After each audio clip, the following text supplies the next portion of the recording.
Hi ಎಲ್ರಿಗೂ ನಮಸ್ಕಾರ. ನಾನು ಗೋಪಿ ಕುಮಾರ್ ಕ್ರಿಯೇಷನ್ ಚಾನೆಲ್ ಇಂದ ಮಾತಾಡ್ತಾ ಇದ್ದೀನಿ ಬೆಂಗಳೂರಿಂದ. ಇವತ್ತಿನ ವಿಡಿಯೋದಲ್ಲಿ ಬಂದ್ಬಿಟ್ಟು ಎಷ್ಟು ಡೀಪ್ ಇದ್ರೆ ಎಷ್ಟು ಶೋಲ್ಡರ್ ಇಟ್ಕೋಬೇಕು, ಎಷ್ಟು ಶೋಲ್ಡರ್ ಇಟ್ಕೊಂಡ್ರೆ ಎಷ್ಟು ಹಾರ್ಮೋಲ್ ಡೌನ್ ಮಾಡಬೇಕು ಅನ್ನೋದು, ಪ್ರತಿಯೊಂದು ಸೈಜ್ಗೆ ಎಷ್ಟು ತಗೋಬೇಕು. ಇವತ್ತಿನ ವಿಡಿಯೋದಲ್ಲಿ ಒಂದ್ ಸೈಜ್ಗೆ ನಾನು ಈ ತರ ಫಾರ್ಮುಲಾ ತರ ಹೇಳ್ಕೊಟ್ಟಿದ್ದೀನಿ.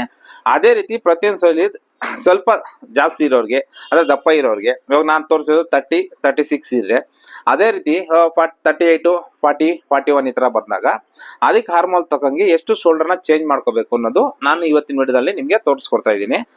ಅದೇ ರೀತಿ ಹಾರ್ಮೋಲ್ ಡೌನ್ ಎಷ್ಟು ತಗೋಬೇಕು, ಯಾವ ರೀತಿ ತಗೋಬೇಕು, ಅದನ್ನ ಯಾವ ತರ ನಾವು ಚೆಕ್ ಮಾಡ್ಕೊಳ್ಳೋದು ಅನ್ನೋದು ನೀಟಾಗಿ ಎಕ್ಸ್ಪ್ಲೈನ್ ಮಾಡಿದೀನಿ. ಅದೇ ರೀತಿ ನೀವೇನ್ ಮಾಡ್ಬೇಕು ಅಂದ್ರೆ ನಮ್ಮ ಚಾನಲ್ ಸಬ್ಸ್ಕ್ರೈಬ್ ಮಾಡ್ಕೊಂಡು ಪಕ್ಕದಲ್ಲಿರೋ ಬೆಲ್ ಬಟನ್ ಕ್ಲಿಕ್ ಮಾಡಿ ಆಲ್ ಅಂತ ಆಪ್ಷನ್ ಬರುತ್ತೆ, ಅದನ್ನ ಸೆಲೆಕ್ಟ್ ಮಾಡ್ಕೊಂಡ್ರೆ ನಾನ್ ಮಾಡುವಂತ ಎಲ್ಲ ವಿಡಿಯೋಗಳು ನಿಮ್ಗೆ ನೋಟಿಫಿಕೇಶನ್ ಆಗಿ ಬರುತ್ತೆ. ಆ ಬಂದಿರೋಂತ ವಿಡಿಯೋನ ನೀಟಾಗಿ ಸ್ಕಿಪ್ ಮಾಡದೆ ನೋಡಿ. ಯಾಕಂತಂದ್ರೆ ನಾನು ಪ್ರತಿಯೊಂದು ಮಾರ್ಕಿಂಗ್ ಅಲ್ಲೂ ಏನಕ್ಕೆ ಲೈನ್ ಆಗ್ತಾ ಇದೀನಿ, ಏನಕ್ಕೆ ಇಷ್ಟು ಮೆಜರ್ಮೆಂಟ್ ತಗೊಂತಾ ಇದೀನಿ, ಏನಕ್ಕೆ ಈ ಬ್ರಾಂಡ್ ನ ತಗೊಂತಾ ಇದೀನಿ ಅದು ಪ್ರತಿಯೊಂದು ನೀಟಾಗಿ ಎಕ್ಸ್ಪ್ಲೈನ್ ಮಾಡ್ತಾ ಇದ್ದೀನಿ. ಅದೆಲ್ಲ ನೀವು ಮಿಸ್ ಮಾಡ್ಕೊಂತೀರಾ. ಅದೇ ರೀತಿ ಕೊನೆವರೆಗೂ ವಿಡಿಯೋ ನೋಡಿದ್ರೆ ನಿಮ್ಗೆ ನೀಟಾಗಿ ಅರ್ಥ ಆಗುತ್ತೆ. ಪ್ರತಿಯೊಂದು ನಾನು ಏನ್ ವಿಡಿಯೋ ಹಾಕಿದ್ದೀನಿ, ಏನ್ ತಂಬ್ಲೈನ್ ಕೊಟ್ಟಿದ್ದೀನಿ ಅದನ್ನ ನೀಟಾಗಿ ನಿಮ್ಗೆ ಅರ್ಥ ಆಗುತ್ತೆ. ಆ ತರ ನೋಡ್ಬೇಕಾದ್ರೆ ಎಲ್ಲ ಡೌಟ್ ಬಂದಾಗ ಕೆಳಗಡೆ ಕಮೆಂಟ್ ಮಾಡಿ, ಇಲ್ಲ ಅಂದ್ರೆ ನಮ್ದು ನಂಬರ್ ಇದೆ, ಆ ನಂಬರ್ಗೆ ಕಾಲ್ ಮಾಡಿ, ಇಲ್ಲ ಮೆಸೇಜ್ ಮಾಡಿ, ಇಲ್ಲ ವಾಯ್ಸ್ ಮೆಸೇಜ್ ಕಳಿಸಿ, ಇಲ್ಲ ಅದ್ರ ನೀವೇನಾದ್ರು ಕಟ್ ಮಾಡ್ಬೇಕಾದ್ರೆ ಅದನ್ನ ಫೋಟೋ ತೆಗ್ದು ಏನಾದ್ರು ಪ್ರಾಬ್ಲಮ್ ಬರ್ತಾ ಇದ್ರೆ ಆತರ ಅದನ್ನ ನನಗೆ ಹೇಳಿದೆ ಅಂದ್ರೆ ಅದ್ರ ಫೋನ್ ಮಾಡೋರಿಗೆ ಫೋನಲ್ಲೇ ರಿಪ್ಲೈ ಕೊಡ್ತೀನಿ, ಇಲ್ಲ ವಾಟ್ಸಪ್ ಅಲ್ಲಿ ಕಳ್ಸೋರ್ಗೆ ವಾಟ್ಸಪ್ ಅಲ್ಲೇ ನೀಟಾಗಿ ಅದು ಏನಕ್ಕೆ ಆತರ ಬಂದಿದೆ ಅದರ ಬರ್ದಿರ ಏನ್ ಮಾಡ್ಕೋಬೇಕು ಅನ್ನೋದು ನಾನು ನೀಟಾಗಿ ಎಕ್ಸ್ಪ್ಲೈನ್ ಮಾಡ್ತೀನಿ. ಓಕೆನಾ? ಇಷ್ಟೆಲ್ಲ ನಾನು ಮಾಡ್ಬೇಕಾದ್ರೆ ನೀವು ಮಾಡ್ಬೇಕಾಗಿರೋದೆಲ್ಲ ಒಂದು ಲೈಕ್ ಮಾಡಿ, ಶೇರ್ ಮಾಡಿದ್ರೆ ಖಂಡಿತವಾಗ್ಲೂ ಸಬ್ಸ್ಕ್ರೈಬ್ ಮಾಡಿ. ಅದೇ ರೀತಿ ಖಂಡಿತವಾಗ್ಲೂ ನಾನು ಇನ್ನೂ ಹೆಲ್ಪ್ಫುಲ್ ಆಗುವಂತ ವಿಡಿಯೋಗಳು ತುಂಬಾ ಮಾಡ್ತೀನಿ. ಓಕೆನಾ? ಜಾಸ್ತಿ ಮಾತಾಡೋದು ಬೇಡ, ವಿಡಿಯೋ ಸ್ಟಾರ್ಟ್ ಮಾಡೋಣ ಬನ್ನಿ. ಇವತ್ತಿನ ವಿಡಿಯೋದಲ್ಲಿ ಯಾವ ಮೆಜರ್ಮೆಂಟ್ಗೆ ಎಷ್ಟು ಡೀಪ್ ಇದ್ರೆ ಎಷ್ಟು ಶೋಲ್ಡರ್ ಇಟ್ಕೋಬೇಕು, ಎಷ್ಟು ಹಾರ್ಮೋಲ್ ಡೌನ್ ಮಾಡಬೇಕು, ಯಾವ ತರ ಮಾರ್ಕ್ ಮಾಡ್ಕೋಬೇಕು ಅನ್ನೋದು ನೀಟಾಗಿ ಎಕ್ಸ್ಪ್ಲೈನ್ ಮಾಡ್ತಾ ಇದೀನಿ.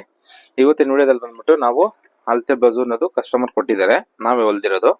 ಇಲ್ಲಿದೆ ಅಳತೆ ಬ್ಲೌಸ್ ನೋಡಿ, ನಮ್ ಕುಮಾರಿ ಕ್ರಿಯೇಷನ್ಸ್ ಅಂತ ಇದೆ. ಇದು ಇದ್ರಲ್ಲಿ ಸ್ವಲ್ಪ ಚೇಂಜಸ್ ಬೇಕು ಅಂತ ಹೇಳಿದ್ದಾರೆ. ಆ ತರ ಏನಾದ್ರು ಚೇಂಜಸ್ ಬೇಕು ಅಂದಾಗ ನಾವು ಈ ತರ ಬರ್ಕೊಂತೀವಿ. ಮಾಮೂಲಿ ಪೈಪಿಂಗು ಡೀಪ್ ಸ್ವಲ್ಪ ಡೌನ್ ಅಂದ್ರೆ ಕೆಳಗಡೆ ಮಾಡ್ಬೇಕು ಅಂದಾಗ ನಾನು ಏನ್ ಮಾಡ್ತೀನಿ, ಪ್ಲಸ್ ಅರ್ಧ ಇಂಚು ಅಂತ ಬರ್ಕೊಂತೀನಿ. ಆಮೇಲೆ ಡಾಟ್ ಲೆಂತ್ ಸ್ವಲ್ಪ ಬೇಕು ಅಂತ ಹೇಳಿದ್ದಾರೆ, ಸ್ವಲ್ಪ ದಪ್ಪ ಆಗಿರ್ಬೋದು, ನೋ ಪ್ರಾಬ್ಲಮ್. ಇದನ್ನ ಇದ್ರಲ್ಲೇ ನಾನು ಎಷ್ಟು ಯಾವ್ಯಾವ ತರ ಇಟ್ಕೋಬೇಕು ಅನ್ನೋದು ತೋರಿಸ್ಕೊಡ್ತಾ ಇದ್ದೀನಿ. ಮೊದಲನೇದಾಗಿ ಇಲ್ಲೆರಡು ಲೈನ್ ಹಾಕೊಂಡಿದ್ದೀನಿ. ಇದು ಬಂದ್ಬಿಟ್ಟು ನಾವು ಕೆಳಗಡೆ ಫೋಲ್ಡ್ ಮಾಡೋಲಿತ್ತೀವಲ್ಲ ಅದಕ್ಕೆ ಹಾಕೊಂಡಿದ್ದೀನಿ. ಅದಾದ್ಮೇಲೆ ಫಸ್ಟ್ನೇದಾಗಿ ನಾವು ಸ್ಲೀವ್ಸ್ ಅನ್ನೋದು ನಾನು ಕಟ್ ಮಾಡ್ಕೊಂಡಿದ್ದೀನಿ ಆಲ್ರೆಡಿ. ಏನಕ್ಕೆ ಅಂತಂದ್ರೆ ನಾವು ಪ್ರತಿ ವಿಡಿಯೋದಲ್ಲಿ ಸ್ಲೀವ್ಸ್ ಏನಕ್ಕೆ ಕಟ್ ಮಾಡ್ಕೊಂತೀವಿ ಫಸ್ಟ್ ಅಂತಂದ್ರೆ ಹಾರ್ಮೋಲ್ನ ಚೆಕ್ ಮಾಡ್ಕೊಳ್ಳೋಕೆ ಈಸಿ ಆಗಲಿ ಅಂತ. ಸ್ಲೀವ್ಸ್ ಯಾವ ತರ ಕಟ್ ಮಾಡ್ಕೋಬೇಕು, ಎಷ್ಟು ಡೌನ್ ಮಾಡಬೇಕು ಅನ್ನೋದು ನಾನು ಹಿಂದೆ ವಿಡಿಯೋದಲ್ಲಿ ನೀಟಾಗಿ ಎಕ್ಸ್ಪ್ಲೈನ್ ಮಾಡಿದ್ದೀನಿ. ಒಂದು ಸ್ಕೇಲ್ ತಗೊಂಡು ಹಾರ್ಮೋಲ್ಸ್ಗೆ ಶೇಪ್ ಸ್ಕೇಲ್ ಇಂದ ನೀಟಾಗಿ ಎಕ್ಸ್ಪ್ಲೈನ್ ಮಾಡಿದ್ದೀನಿ. ಆ ಸ್ಕೇಲನ್ನು ನಿಮ್ಗೆ ತೋರಿಸ್ತೀನಿ ನೋಡಿ. ಈ ತರ ಇದು ಸ್ಲೀವ್ ಶೇಪ್ಗೆ ಮತ್ತೆ ಹಾರ್ಮೋಲ್ ಶೇಪ್ಗೆ ಎಲ್ಲದಕ್ಕೂ ಯೂಸ್ ಆಗುತ್ತೆ. ಇದು ಮೆಟಲ್ ಶಪಲ್ ಸಿಕ್ಕುತ್ತೆ, 14 to 50 ಒಳಗಡೆ ಇರುತ್ತೆ. ಇದು ತಗೊಂಡ್ರೆ ತುಂಬಾ ಅನುಕೂಲ ಆಗುತ್ತೆ. ಇದು ಯಾವ ತರ ಅಂತ ನಾನು ಇವಾಗ ಇದನ್ನು ನಿಮ್ಗೆ ತೋರಿಸ್ಕೊಡ್ತೀನಿ. ಮೊದಲನೇದಾಗ ನೀವು ತರ ಇಟ್ಕೊಂಡು ಬ್ಲೌಸ್ದು ಲೆಂತ್, ಬ್ಲೌಸ್ ನ ಉದ್ದ ಅನ್ನೋದು ಬ್ಯಾಕ್ ಅಲ್ಲಿ ತಗೋಬೇಕಾಗುತ್ತೆ. ನಾವು ಎಷ್ಟು ಡೀಪ್ ಇದೆ ಅಂತ, ಲೆಂತ್ ಇದೆ ಅಂತ ಚೆಕ್ ಮಾಡ್ಕೋಬೇಕು. ಇಲ್ಲಿ ಶೋಲ್ಡರ್ ಜಾಯಿಂಟ್ ಇರುತ್ತಲ್ಲ, ಇಲ್ಲಿಂದ ಹಿಡಿದು ಇಲ್ಲಿ ಕೆಳಗಡೆವರೆಗೂ ಚೆಕ್ ಮಾಡ್ಕೋಬೇಕು. ನೋಡಿ 13 ಬ್ಲೌಸ್ ಉದ್ದ ಇದೆ. ಅದೇ ತರ ನೋಡಿ ಸೆಂಟ್ರಲ್ ಈ ತರ ಇಟ್ಕೋಬೇಕು. ಡೀಪ್ ಹೆಂಗ್ ಚೆಕ್ ಮಾಡ್ಕೊಳ್ಳೋದು ಅಂದ್ರೆ ಈ ತರ ನೋಡಿ, 13 ಈ ಸೆಂಟ್ರಲ್ 13 ಹಿಂಗ್ ಇಟ್ಕೊಂಡು ನೋಡಿ, 13 ಇಲ್ಲಿ ಇಟ್ಕೊಂಡು ಈ ತರ ನೋಡಿದ್ರೆ ನಮ್ಗೆ 7 ಇಂಚು 1 ಪಾಯಿಂಟ್ ಕಮ್ಮಿ ಅನ್ನೋದು ಅಂದ್ರೆ ಟೋಟಲ್ 7 ಇಂಚ್ ಬರುತ್ತೆ. ಪ್ಲಸ್ ಕಸ್ಟಮರ್ ಅರ್ಧ ಇಂಚು ಡೀಪ್ ಹೇಳಿದ್ರೆ ಅಂದ್ರೆ ನಮ್ಗೆ 7.5 ಡೀಪ್ ಅನ್ನೋದು ಬೇಕಾಗುತ್ತೆ. ಓಕೆನಾ? ಈ ತರ ತಗೋಬೇಕು. ಅದಾದ್ಮೇಲೆ ನೋಡಿ ಇಲ್ಲಿ ಇದು ಮಾರ್ಜಿನ್ ಲೈನು, ನಾವಿಲ್ಲಿ ಲೆಂತ್ ಅನ್ನೋದು ಇಟ್ಕೊಂತೀವಿ ಈ ಮಾರ್ಜಿನ್ ಬಿಟ್ಟು. ಅದಾದ್ಮೇಲೆ ಇಲ್ಲಿ ಒಂದು ಮಾರ್ಕ್ ಮಾಡ್ಕೊಂತೀವಿ. ಹಾರ್ಮೋಲ್ ಡೌನ್ ನಾನು ಅಂದಾಜಾಗಿ ಒಂದು 5.5 ಹಾಕೊಂತೀನಿ. 5 ಹಾಕೋಬಹುದು. ನಾನು ಆಕ್ಚುಲಿ ಎಲ್ಲರಿಗೂ 5.5 ಸ್ಟಾರ್ಟ್ ಆಗುತ್ತೆ. ಇನ್ನು ಸಣ್ಣ ಇದ್ರೆ 5, 4.5 ಈ ತರ ಮಕ್ಳಿಗೆಲ್ಲ ಬರುತ್ತೆ. ಇದು ದೊಡ್ಡವರಾಗಿರೋದ್ರಿಂದ ನಾನು 5.5 ಅಂತ ಅಂದಾಜಾಗಿ ಹಾಕೋತೀನಿ. ನೀವು 5 ಹಾಕೊಂಡು ಆಮೇಲೆ ಮಾರ್ಕ್ ಮಾಡ್ಕೋಬೇಕಾದ್ರೆ ಹೆಚ್ಚು ಕಮ್ಮಿ ಯಾವ ತರ ಮಾಡೋದು ಅಂತ ನಾನು ತೋರಿಸ್ಕೊಡ್ತೀನಿ. ಡೀಪು 7.5 ನಂಗೆ ಬೇಕಾಗಿರೋದ್ರಿಂದ 7.25 ತಗೊಂತೀನಿ. 1/4 ಇಂಚು ಇಲ್ಲಿ ಒಲಿಯಕ್ಕೆ ಮಾರ್ಜಿನ್ ಬೇಕಲ್ಲ, ಅದಕ್ಕೋಸ್ಕರ 1/4 ಇಂಚು ಅನ್ನೋದು ಮೇಲೆ ತಗೊಂಡಿದ್ದೀನಿ. 7.5 ಹಾಕೊಂಡ್ರೆ ಅವಾಗ 7.25 ಡೀಪು ಆಗುತ್ತೆ, ಅದಕ್ಕೋಸ್ಕರ. ಅದೇ ರೀತಿ ಮುಂದಕ್ಕೆ ಹಿಂಗ್ ಬರಬೇಕು. ಮುಂದಕ್ಕೆ ಅಂದ್ರೆ ಸ್ವಲ್ಪ ಸೈಡ್ ಅಟ್ಯಾಚ್ ಮಾಡ್ತೀವಲ್ಲ ಅಲ್ಲಿಗೆ ಮುಂದಕ್ಕೆ ಬಂದು ಇಲ್ಲೂ ಸೇಮ್ 5.5 ಒಂದು ಮಾರ್ಕು, ಮೇಲ್ಗಡೆ ಲೆಂತ್ಗೊಂದು ಮಾರ್ಕ್ ಮಾಡ್ಕೊಂಡಿದ್ದೀನಿ 3 ಲೈನು. ಫಸ್ಟ್ನೇದಾಗಿ ಮೇಲ್ಗಡೆ ಶೋಲ್ಡರ್ಗೆ 1 ಲೈನು, ಅದಾದ್ಮೇಲೆ ಇಲ್ಲಿ ಮೇಲ್ಗಡೆ ಮಾರ್ಜಿನ್ ಬೇಕಲ್ಲ, ಆ ಮಾರ್ಜಿನ್ಗೆ 1 ಲೈನು, ಅದಾದ್ಮೇಲೆ ಇಲ್ಲಿ ಆರ್ಮೋಲ್ ಡೌನ್ ಅನ್ನೋ ತಗೊಂಡಿದೀವಲ್ಲ, ಅದು ಕಂಕುಳು ಅಂತೀವಲ್ಲ ಅದಕ್ಕೆ 1 ಲೈನು, ಅದಾದ್ಮೇಲೆ ಇಲ್ಲಿ ಡೀಪ್ ತಗೊಂಡಿದೀವಲ್ಲ ಇದಕ್ಕೆ 1 ಲೈನು. 3 ಲೈನ್ ಅನ್ನೋದು ನಾವು ಹಾಕೊಂಡಿದ್ವಿ. ಇಲ್ಲೇನ್ ಬೇಕಾಗಿಲ್ಲ ನೋಡಿ. ಇದು ಮಾರ್ಕರ್ ಯೂಸ್ ಮಾಡೋದ್ರಿಂದ ನಾವು ಮಾರ್ಕಿಂಗು ಈ ತರ ಅಳಿಸೋಗುತ್ತೆ, ಐರನ್ ಬಾಕ್ಸ್ ಇಟ್ಟರೆ, ಅದಕ್ಕೋಸ್ಕರ ಇದನ್ನ ನಾನು ಯೂಸ್ ಮಾಡ್ತೀನಿ. ಇಷ್ಟು ಮಾರ್ಕ್ ಆದ್ಮೇಲೆ ಈ ವೇಸ್ಟ್ ಇರುತ್ತಲ್ಲ, ಸೊಂಟ ಅಂತೀವಲ್ಲ, ಇಲ್ಲಿ ನೋಡಿ ಉಕ್ಸ್ಪಟ್ಟಿ ಇರುತ್ತೆ. ಉಕ್ಸ್ಪಟ್ಟಿಯಲ್ಲಿ ಇಲ್ಲಿಂದ ಲೆಕ್ಕ ಹಾಕೋಬಾರ್ದು. ನಾವು ಅಂಟ ಹಾಕಿರ್ತೀವಲ್ಲ ನೋಡಿ, ಈ ತರ ಅಂಟ ಇರುತ್ತಲ್ಲ, ನಾವು ಇಲ್ಲಿ ಉಕ್ಸ್ ಹಾಕೋದ್ರಿಂದ ನಮ್ಗೆ ಇದು ಲೆಕ್ಕ ಬರುತ್ತೆ. ಇಲ್ಲಿ ಎಕ್ಸ್ಟ್ರಾ ಒಳಗಡೆ ಇರುತ್ತೆ ಮಾರ್ಜಿನ್, ಇದೇನು ಲೆಕ್ಕಕ್ಕೆ ಬರಲ್ಲ ನೋಡಿ. ಇಲ್ಲಿಂದ ಹಿಂಗೆ ಇಟ್ಕೊಂಡು ಸೀದಾ ಹಿಂಗೆ ಟೇಪಲ್ಲಿ ಮತ್ತೆ ಉಕ್ಸ್ಪಟ್ಟಿ ಇರುತ್ತಲ್ಲ ಅಲ್ಲಿವರೆಗೂ ತಗೊಂಡ್ರೆ 30 ಇಂಚ್ ಅನ್ನೋದು ಬರ್ತಾ ಇದೆ. 30ರಲ್ಲಿ 4 ಭಾಗ ಮಾಡಿದ್ರೆ ನಮ್ಗೆ ಬರೋದು 7.5 ಬರುತ್ತೆ.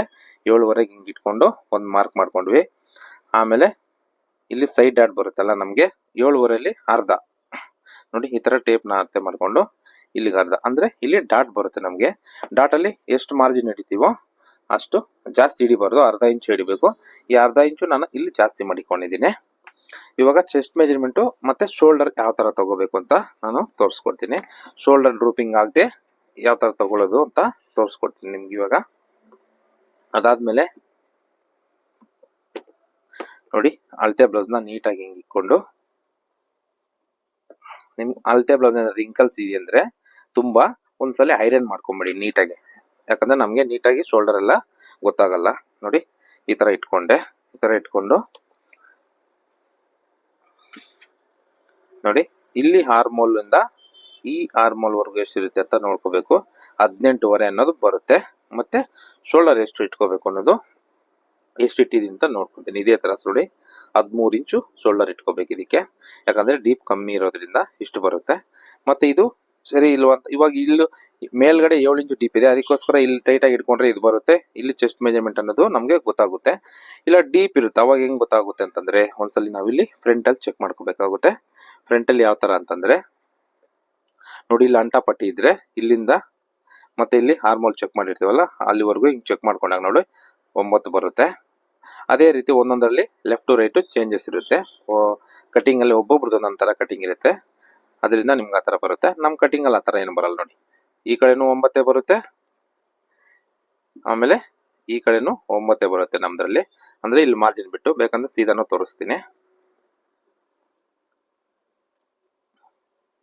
ನೋಡಿ 9 ಬರುತ್ತೆ.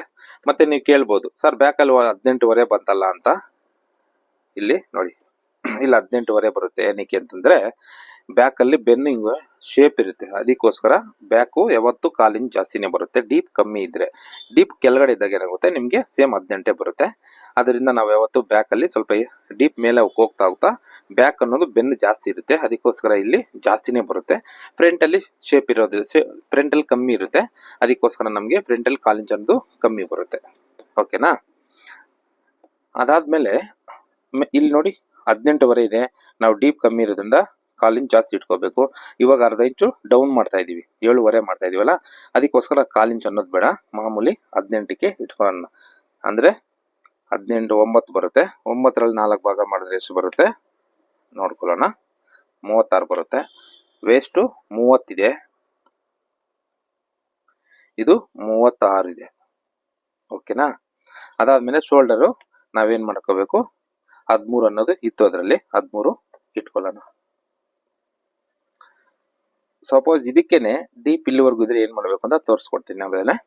ಅದಾದ್ಮೇಲೆ ಇಲ್ಲಿ ಬಂದ್ಬಿಟ್ಟು ನಮ್ಗೆ 3 ಇಂಚ್ ಅನ್ನೋದು ಬ್ರಾಡ್ ಬರುತ್ತೆ.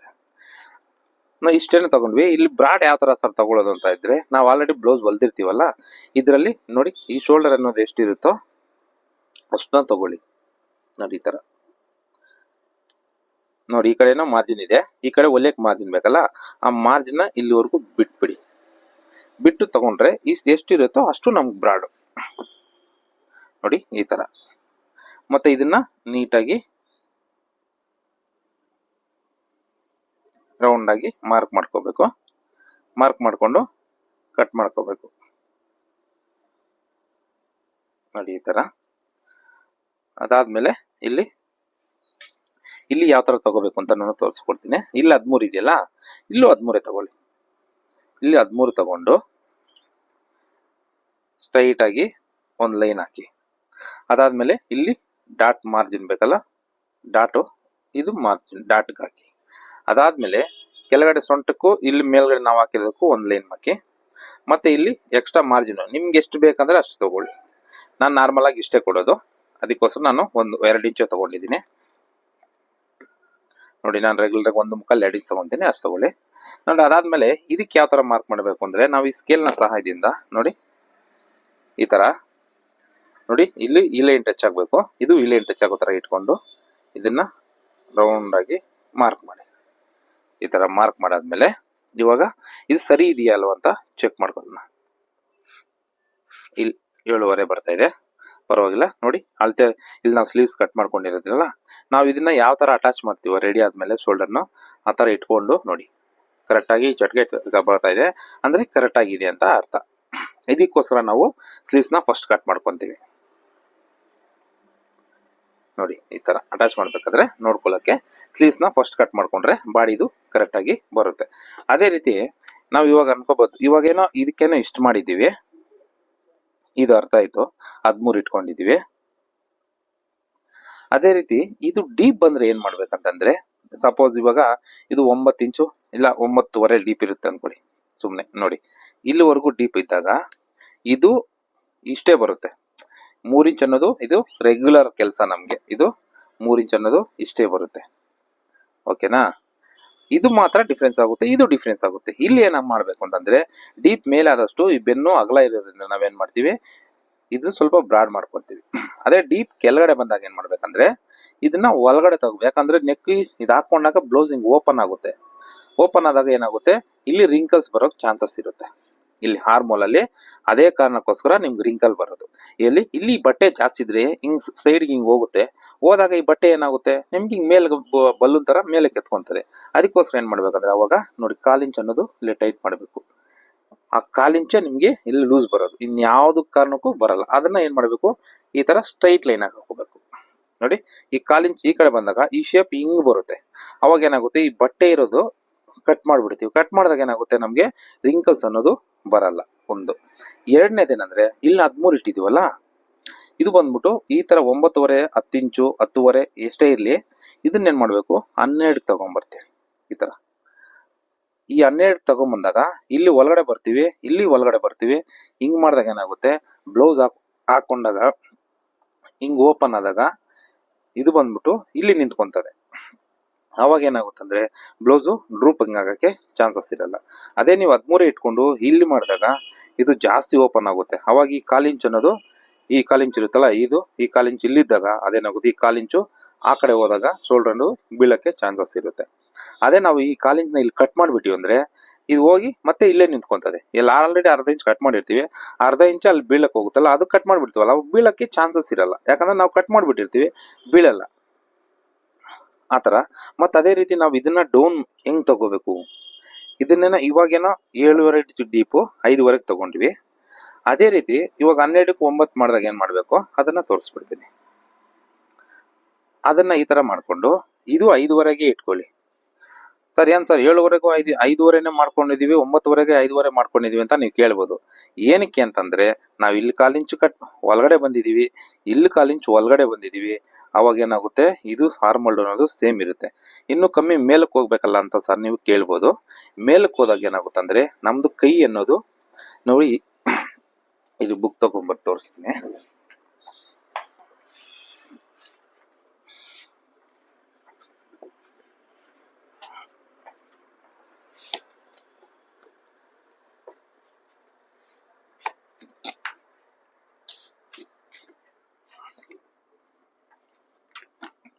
ನೋಡಿ, ಇಲ್ಲಿಂದ ಇಲ್ಲಿ 5.5ಗೆ ಏನಕ್ಕೆ ತಗೋಬೇಕು ಸರ್, ಇನ್ನು 5 ತಗೊಂಡು ಹಿಂಗ್ ಮಾಡ್ಕೋಬೋದಲ್ಲ ಅಂತೀರಾ. ಅವಾಗ ಏನಾಗುತ್ತೆ, ನಮ್ದು ನೋಡಿ ಶೋಲ್ಡರ್ ಇಂದ ಈ ಕೈ ಕಂಕ್ಳವರೆಗೂ ಕಮ್ಮಿ ಅಂದ್ರೂ ನಮ್ಗೆ 5.5 ಇಂಚು 6 ಇಂಚು ಇಲ್ಲಿ ಡೌನ್ ಇದ್ದೇ ಇರುತ್ತೆ. ಇಲ್ಲಿ 5 ಇಂಚ್ ಅಂದ್ರೆ ನಾವು ಇಲ್ಲಿ ಶೋಲ್ಡರ್ ಇಂದ ಕಂಕ್ಳವರೆಗೂ 5 ಇಂಚ್ ಹೆಂಗ್ ಬರುತ್ತೆ, ಬರಲ್ಲ. 5.5 6 ಇಂಚ್ ಆದ್ರೂ ಇದ್ದೇ ಇರುತ್ತೆ. ಅದಕ್ಕೋಸ್ಕರ ನಾವೇನ್ ಮಾಡ್ಬೇಕು, ಇದು 5.5 ತಗೋಬೇಕು. ಈ 1/4 ಇಂಚ್ ಈ ಕಡೆ ಬರಬೇಕು. ಇದನ್ನ ಇಲ್ಲಿ ಕಡಿಮೆ ಮಾಡ್ಕೊಂಡ್ರೆ ಏನಾಗುತ್ತೆ, ಮತ್ತೆ ಸೇಮ್ ಪೊಸಿಷನ್ ಅಲ್ಲಿ ಬರುತ್ತೆ. ಬೇಕಂದ್ರೆ ಮಾರ್ಕ್ ಮಾಡಿ ತೋರಿಸ್ತೀನಿ ನೋಡಿ, ಎಲ್ಲಿ ಸ್ಕೇಲ್ ಅದು. ನೋಡಿ ಹಿಂಗೆ ಇಟ್ಕೊಂಡು ಹಿಂಗೆ ಮಾರ್ಕ್ ಮಾಡಿದೆ. ಎಷ್ಟು 9.5 ಡೀಪ್ಗೆ ಇದು ಹಾಕಿದ್ದೀನಿ. ಮತ್ತೆ ನೋಡಿ ಸೇಮ್ ಸ್ಲೀವ್ಸು ರೆಗ್ಯುಲರ್, ಆ ಸ್ಲೀವ್ಸಲ್ಲಿ ಏನೂ ಚೇಂಜಸ್ ಬರಲ್ಲ. ಇದನ್ನು ಇಟ್ಕೊಂಡು ನೋಡಿ ಮತ್ತೆ ಸೇಮ್ ಬರುತ್ತೆ. ಅದಕ್ಕೋಸ್ಕರ ಏನು ಮಾಡಬೇಕು, ಯಾವುದೇ ಮೆಜರ್ಮೆಂಟ್ ಬರಲಿ ನಮಗೆ ಈ ಥರ ಪ್ರತಿಯೊಂದು ಮಾರ್ಕ್ ಮಾಡಿಕೊಂಡು ಯಾವ ಡೀಪ್ಗೆ ಎಷ್ಟು ಇಟ್ಕೋಬೇಕು ಅನ್ನೋದು ಇದೇ ಡಿಫ್ರೆನ್ಸು. ಡೀಪ್ ಮೇಲಕ್ಕೆ ಹೋಗ್ತಾ ಇದ್ದಂಗೆ ಇದನ್ನ ಶೋಲ್ಡರ್ನ ಸ್ವಲ್ಪ ಬ್ರಾಡ್ ಮಾಡ್ಕೊತಾ ಇರಬೇಕು. ಇದನ್ನ ಅಪ್ ಡೌನ್ ಮಾಡ್ಕೋಬೇಕು. ಸರ್ ಎಷ್ಟಕ್ಕೆ ಎಷ್ಟು ಮಾಡ್ಕೋಬೇಕು ಅಂತ ನೀವು ಕೇಳ್ಬೋದು. ಇವಾಗ ನಿಮ್ಗೆ ಡೌಟ್ ಬಂತು ಅಂದರೆ 5ಕ್ಕೆ ಹಿಂಗೆ ಮಾರ್ಕ್ ಮಾಡ್ಕೊಳ್ಳಿ. ಮಾರ್ಕ್ ಮಾಡ್ಕೊಂಡಾಗ ಈ ಥರ ಟೇಪ್ ಹಾಕಿ ಚೆಕ್ ಮಾಡಿ. ನೋಡಿ 12 ಬರುತ್ತೆ. ಅವಾಗ ಏನು ಮಾಡಬೇಕು, ಸ್ವಲ್ಪ ಡೌನ್ ಮಾರ್ಕ್ ಮಾಡ್ಕೊಳ್ಳಿ. ಮತ್ತೆ ಇನ್ನೊಂದ್ಸರಿ ಟೇಪ್ ಹಾಕಿ ಚೆಕ್ ಮಾಡ್ಕೊಳ್ಳಿ. ಕರೆಕ್ಟಾಗಿ ಬಂತು ಅಂದರೆ ಆಮೇಲೆ ನೀವು ಕಟ್ ಮಾಡಿ. ಆದರೆ ಡೌನ್ ಮಾಡೋಕೋಗ್ಬಿಡಿ, ಮೇಲೆ ಕಟ್ ಮಾರ್ಕ್ ಮಾಡಿಕೊಂಡು ಕರೆಕ್ಟ್ ಆಗಿದೆ ಅಂದಮೇಲೆ ಕಟ್ ಮಾಡ್ಕೊಳ್ಳಿ. ಅದೇ ರೀತಿ ಡೀಪ್ ಕೆಳಗಡೆ ಹೋಗ್ತಾ ಇದ್ದಂಗೆ ಇದನ್ನ ಅರ್ಧ ಇಂಚು, ಇಲ್ಲಿ 1 ಇಂಚ್ ಹೋಯ್ತು ಅಂದ್ರೆ ಇಲ್ಲಿ 1/4 ಇಂಚ್ ತಗೊಳ್ಳಿ. ಇಲ್ಲಿ 2 ಇಂಚ್ ಹೋಯ್ತು ಅಂದ್ರೆ ಅರ್ಧ ಇಂಚ್ ತಗೊಳ್ಳಿ. ಮ್ಯಾಕ್ಸಿಮಮ್ ಇಲ್ಲಿ 12, 5.5-12ಕ್ಕಿಂತ ಜಾಸ್ತಿ ಒಳಗಡೆ ತಗೋಬಾರ್ದು. ಜಾಸ್ತಿ ಹಿಂಗ್ ಬಂದಾಗ ಇದು ಮೇಲೆ ಕೆತ್ಕೊಂಡ್ಬಿಡ್ತೀರಾ. ಅವಾಗ ಇಲ್ಲೂ ರಿಂಕಲ್ಸ್ ಬರುತ್ತೆ, ಇಲ್ಲಿ ರಿಂಕಲ್ಸ್ ಬರುತ್ತೆ, ಶೋಲ್ಡರ್ ಬೀಳಕ್ಕೆ ಚಾನ್ಸಸ್ ಆಗುತ್ತೆ. ಓಕೆನಾ? ಆ ರೀತಿ ಇಲ್ಲಿ ರಿಂಕಲ್ಸ್ ಬರ್ದಿರಾ ಕಟ್ ಮಾಡೋದು ಇದೊಂದು ಒಳ್ಳೆ ಮೆಥಡ್, ತುಂಬಾ ಈಸಿ ಆಗಿರುವಂತ ಮೆಥಡ್. ಈ ತರ ಚೆಕ್ ಮಾಡ್ಕೊಂಡು ಮಾಡೋದ್ರಿಂದ ತುಂಬಾ ಅನುಕೂಲ ಆಗಿರುತ್ತೆ. ಈ ತರ ಇದು ಈ ಡೀಪ್ಗೆ ಇದು 9.5 ಮೇಲೆ ಬಂತು ಅಂದ್ರೆ 12 ಇಟ್ಕೊಂಡು ಈ ತರ ಕಟ್ ಮಾಡ್ಕೋಬೇಕು. ಡೀಪ್ ಮೇಲ್ ಬಂದಾಗ ಇದು ಮೇಲ್ ಬಂದ್ರೆ ಇದು ಆಚೆ ಹೋಗುತ್ತೆ, ಇದು ಆಚೆ ಹೋಗುತ್ತೆ. ಕೆಳಗಡೆ ಹೋದ್ರೆ ಇದು ಒಳಗಡೆ ಬರುತ್ತೆ, ಇಲ್ಲಿ 1/4 ಇಂಚ್ ಒಳಗಡೆ ಬರುತ್ತೆ. ಇದು ಈ ಮೆಥಡ್ ನ ಯೂಸ್ ಮಾಡೋದ್ರಿಂದ ನಿಮ್ಗೆ ಯಾವುದೇ ಮೆಜರ್ಮೆಂಟ್ ಆಗ್ಲಿ ಎಷ್ಟೇ ಡೀಪ್ ಇದ್ರೂ ನಾವು ಈ ತರ ಮಾಡ್ಕೊಂತೀವಿ. ಓಕೆನಾ? ಇವಾಗ ಕಟ್ ಮಾಡಿ ಇನ್ನೊಂದ್ಸರಿ ತೋರಿಸ್ತೀನಿ. ಏನಕ್ಕೆ ಈ ತರ ನೀಟಾಗಿ ಪ್ರತಿಯೊಬ್ಬರಿಗೂ ಅನುಕೂಲ ಆಗ್ಲಿ ಅನ್ನೋ ಉದ್ದೇಶದಿಂದ ನಾನು ಇಷ್ಟು ನೀಟಾಗಿ ಎಕ್ಸ್ಪ್ಲೈನ್ ಮಾಡ್ತಾ ಇದ್ದೀನಿ. ಇಲ್ಲೊಂದು ಮ್ಯಾಚ್ ಹಾಕೊಳ್ಳಿ ಡಾಟ್ಗೆ. ಡಾಟು ಅಷ್ಟೇ, ತುಂಬಾ ಜನ ನೋಡಿ ತುಂಬಾ ಜಾಸ್ತಿ ಎಲ್ಲ ಹಿಡಿಬಿಡ್ತಾರೆ. ಜಾಸ್ತಿ ಹಿಡಿದ್ರೆ ಏನಾಗುತ್ತಂದ್ರೆ ನೋಡಿ ಈ ತರ ಇರಬೇಕು ಫಿನಿಶಿಂಗ್. ನೋಡಿ ಇಲ್ಲಿ ಒಬ್ಬೊಬ್ರಿಗೆ ಬೆಲೂನ್ ತರ ಎತ್ಕೊಂಡ್ಬಿಡೋದು ಆ ತರ ಎಲ್ಲ ಆಗ್ಬಾರ್ದು. ಅದಕ್ಕೋಸ್ಕರ ನೋಡಿ ನಾವು ಮಾರ್ಜಿನ್ ನೋಡಿ ಇಷ್ಟೇ ಹಿಡಿಬೇಕು, ಇಷ್ಟೇ ಹಿಡಿಬೇಕು. 1/4 ಇಂಚ್ ಹಿಡಿದು ಇಲ್ಲಿ ಬರೋಷ್ಟಲ್ಲಿ ನೀಟಾಗಿ ಹಿಂಗೆ ತೇಲ್ಸ್ಕೊಬಿಡ್ಬೇಕು. ಅವಾಗ ಏನಾಗುತ್ತಂದ್ರೆ ಹಾಕೊಂಡಾಗ ನೋಡಿ ಎಲ್ಲಿ ಡಾಟ್ ಇದೆ ಅಂತಾನು ಗೊತ್ತಾಗಲ್ಲ. ಒಂದು ಲೈನ್ ಮಾತ್ರ ಕಾಣಿಸ್ಬೇಕು ಹೊರತು ಇಲ್ಲಿ ಬಲೂನ್ ತರ ಎತ್ಕೊಳ್ಳೋದು ಹಂಗೆಲ್ಲ ಇರಬಾರ್ದು. ಅದಕ್ಕೋಸ್ಕರ ಏನ್ ಮಾಡ್ಬೇಕು, ನಾವು ಇಲ್ಲಿ 1/4 ಇಂಚ್ ಅನ್ನೋದು ತಗೋಬೇಕು. ಅದಾದ್ಮೇಲೆ ನೋಡಿ ಸೈಡ್ ಅಲ್ಲಿ ನಾವು ಈ ಲೈನು ಸುಮ್ನೆ ಮಾರ್ಕ್ ಮಾಡಿದೀನಿ, ನಮ್ಗೆ ಈ ಲೈನ್ ಇಂಪಾರ್ಟೆಂಟ್. ಈ ಲೈನ್ ಮೇಲೆ ನೀಟಾಗಿ ಈ ತರ ಕಟ್ ಮಾಡ್ಕೊಂಡೆ. ಅದಾದ್ಮೇಲೆ ನಾನು ಇಲ್ಲಿ ಮೇಲ್ಗಡೆ ನಾವು ಮಾರ್ಜಿನ್ ಲೈನ್ ಹಾಕಿದೀವಲ್ಲ ಆ ಲೈನ್ ಮೇಲೆ ಕಟ್ ಮಾಡ್ಕೊಂಡೆ. ಅದಾದ್ಮೇಲೆ ನೋಡಿ ಇದು ಸುಮ್ನೆ ತೋರಿಸಿದ್ದು ನಿಮ್ಗೆ ಡೀಪ್ ಲೆಕ್ಕಾಚಾರಕ್ಕೆ, ಆದ್ರೆ ನಾವು ಕಟ್ ಮಾಡ್ಬೇಕಾದ್ರೆ ಇದು ಈ ಲೈನ್ ಆಲ್ರೆಡಿ ಮಾರ್ಕ್ ಮಾಡಿದೀವಿ ಸ್ಕೇಲ್ ಇಂದ. ಅದನ್ನ ನೀಟಾಗಿ ಹಿಂಗೆ ಕಟ್ ಮಾಡ್ಕೊಳ್ಳಿ. ಆಮೇಲೆ ಇಲ್ಲೊಂದು ಮ್ಯಾಚ್ ಹಾಕೊಳ್ಳಿ, ಮತ್ತೆ ಇಲ್ಲೊಂದು ಮ್ಯಾಚ್ ಹಾಕೊಳ್ಳಿ. ಇವಾಗ ಬೇಕಂದ್ರೆ ಇನ್ನೊಂದ್ಸರಿ ಸ್ಲೀವ್ಸ್ ನಾವು ಕಟ್ ಮಾಡಿರ್ತೀವಲ್ಲ, ಈ ಸ್ಲೀವ್ಸ್ ನು ಯಾವ ತರ ಕಟ್ ಮಾಡಬೇಕು ಅನ್ನೋದು ತುಂಬಾ ಈಸಿ ಮೆಥಡ್ ಅಲ್ಲಿ ಹಿಂದೆ ವಿಡಿಯೋದಲ್ಲಿ ಒಂದು ಚೆಕ್ ಮಾಡ್ಕೊಳ್ಳಿ. ತುಂಬಾ ವಿಡಿಯೋಸ್ ಮಾಡಿದ್ದೀನಿ, ಆದ್ರೂ ಎಲ್ಲರಿಗೂ ಅನುಕೂಲ ಆಗ್ಲಿ ತುಂಬಾ ಈಸಿ ಮೆಥಡ್ ಅಲ್ಲಿ ನಾನು ಇದನ್ನ ತೋರಿಸ್ಕೊಳ್ತಾ ಇದ್ದೀನಿ. ನೋಡಿ ಕರೆಕ್ಟ್ ಆಗಿ ಬರುತ್ತೆ. ಅಂದ್ರೆ ನಾವು ಕಟ್ ಮಾಡಿರುವಂತದ್ದು ಸ್ಲೀವ್ಸ್ ನೋಡಿ ಈ ಮೆಜರ್ಮೆಂಟ್ ಕರೆಕ್ಟ್ ಆಗಿದೆ, ಮತ್ತೆ ಈ ಮೆಜರ್ಮೆಂಟು ಕರೆಕ್ಟ್ ಆಗಿದೆ. ಇನ್ನೂ ಬೇಕು ಅಂತಂದ್ರೆ ನಾವು ಈ ಸೈಡ್ ನ ನೋಡಿ ಈ ತರ ಆಚೆಯಿಂದ ನೋಡಿ ಇಲ್ಲಿ ಮಾರ್ಜಿನ್ ಬಿಟ್ಬಿಟ್ಟು ಇಲ್ಲಿ ಮಾರ್ಜಿನ್ ನೋಡ್ಕೊಂಡ್ರೆ ನಮ್ಗೆ ನೋಡಿ ಇದು ಕರೆಕ್ಟ್ ಆಗಿ ಅನ್ನೋದು ಬರಬೇಕು. ಆ ತರ ಬಂದಿದೆ ಅಂದ್ರೆ ನಮ್ಗೆ ನೀಟಾಗಿ ಬರುತ್ತೆ. ಇದು ಇವತ್ತಿನ ವಿಡಿಯೋ. ಈ ವಿಡಿಯೋ ನಿಮ್ಗೆ ಇಷ್ಟ ಆಗಿದ್ರೆ ಲೈಕ್ ಮಾಡಿ, ಶೇರ್ ಮಾಡಿ, ನಿಮ್ಮ ಮುಖಾಂತರ ಇನ್ನೊಬ್ರಿಗೂ ಹೆಲ್ಪ್ಫುಲ್ ಆಗಲಿ. ಓಕೆನಾ? ಡನ್.